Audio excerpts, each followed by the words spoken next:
everyone, welcome back to this vlog. I hope you guys are fine. તો friends, આજથી આપણા continue vlog આવવાના છે. વીકમાં 3 દિવસ આવશે. તો સબસ્ક્રાઈબ ના કર્યું હોય તો સબસ્ક્રાઈબ કરી લેજો. અને હા, અમારા ઘરમાં એક નવું મેમ્બર એડ થયું છે. એ કોણ છે એ જોવા માટે વ્લોગમાં લાસ્ટ સુધી બન્યા રહો. તો અત્યારે વાગ્યા છે 3:30 અને હું છું શોપ પર. કેમ કે આપણે આજે રજા પડી છે તો શોપ પર બેસવું પડશે. કેમ કે મમ્મી આજે ઘરે ગઈ છે કેમ કે એને થોડું કામ હતું. ના, એવું કંઈ નહીં કે દુકાને બેસવામાં મને પ્રોબ્લેમ ન હોય, પણ બસ ખાલી આ બાયુથી જ વાંધો. કેટલા કપડાં પહેરે પછી એમ કે ના હવે મને આ ન ગમે, આ ન સારું લાગે. તો પહેરવા જ હુકમ જોઈએ, જોવાથી જ ખબર પડી જાય કે નહીં આ મને નહીં સારું લાગે, આ મને નહીં ગમે. આ તો કેટલા કપડાં પહેરે પછી એમ કે ના આ મને નહીં સારું લાગે, આ મને ન ગમે, આવું ન ગમે. તો યાર પહેરવા જ હુકમ જોઈએ. એમાં મારી મમ્મી મને એમ કે તાર શોપ પર ન બેસવું હોય, પણ તમે જ કમેન્ટમાં કહી દો કે આ બાયુને કેમ પોગું. તો ફ્રેન્ડ્સ, અત્યારે હું આવી છું ઘરે અને અત્યારે વાગ્યા છે 5:30. તો અમારા ઘરનું નવું મેમ્બર કોણ છે તો એ છે કોકો. હું તમને બતાવું.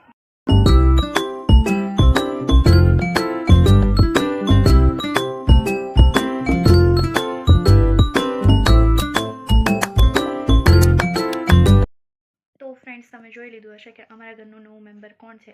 અને ત્યાર પછીનો વ્લોગ ઉતારવાનું ભૂલાઈ ગયું હતું. તો અત્યારે હું ગઈ હતી જમીને ચશ્મા કરાવવા માટે. તો આ ટાઈપના મેં ન્યૂ ચશ્મા કરાવ્યા છે.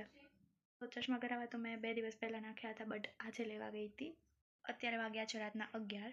ખુશી સૂઈ ગઈ છે, કોકો પણ સૂઈ ગયો છે અને મમ્મી ને પપ્પા બહાર ટીવી જોવે છે. કોકો એના બેડમાં સૂઈ ગયો છે. તો ફ્રેન્ડ્સ, જો ખુશી સૂઈ ગઈ છે.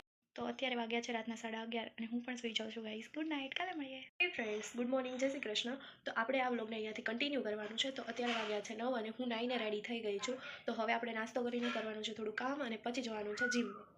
રેડી થઈ ગઈ છું જીમ પર જવા માટે. તો ફ્રેન્ડ્સ, હું જીમ પર પહોંચી ગઈ છું.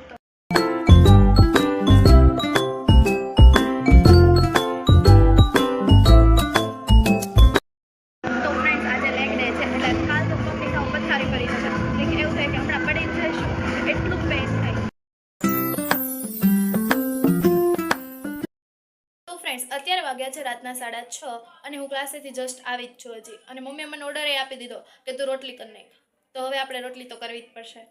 અને હા, એવું તો વિચારતા જ નહીં કે આને રોટલી કરતાં આવડતું હશે. તો મને આવડે જ છે રોટલી કરતાં. વેઇટ હું બતાવું તમને. ગાઈસ, જો ગોળ જ છે. અને હા, આ પથ્થરને ઇગ્નોર કરજો કેમ કે હું રોટલી બનાવું છું. જુઓ, તમને પ્રૂફ મળી જ ગયો હશે કે મને રોટલી બનાવતા આવડે છે. પણ મારી મમ્મી તોય મને દરરોજ એમ જ કહે કે તું આ રોટલી બનાવે ને દરરોજ તો તને રોટલી બનાવતા આવડી છે. આમ કરીને દરરોજ રોટલી બનાવડાવી લઈ. તો ગર્લ્સ, આ છે આપણી મમ્મીનું ટેલેન્ટ. તો ફ્રેન્ડ્સ, અત્યારે વાગ્યા છે સાંજના 7:30. ખુશીએ કોકોને ખાવાનું આપી દીધું છે. તો હવે અમે પણ જમી લઈએ અને પછી મળું.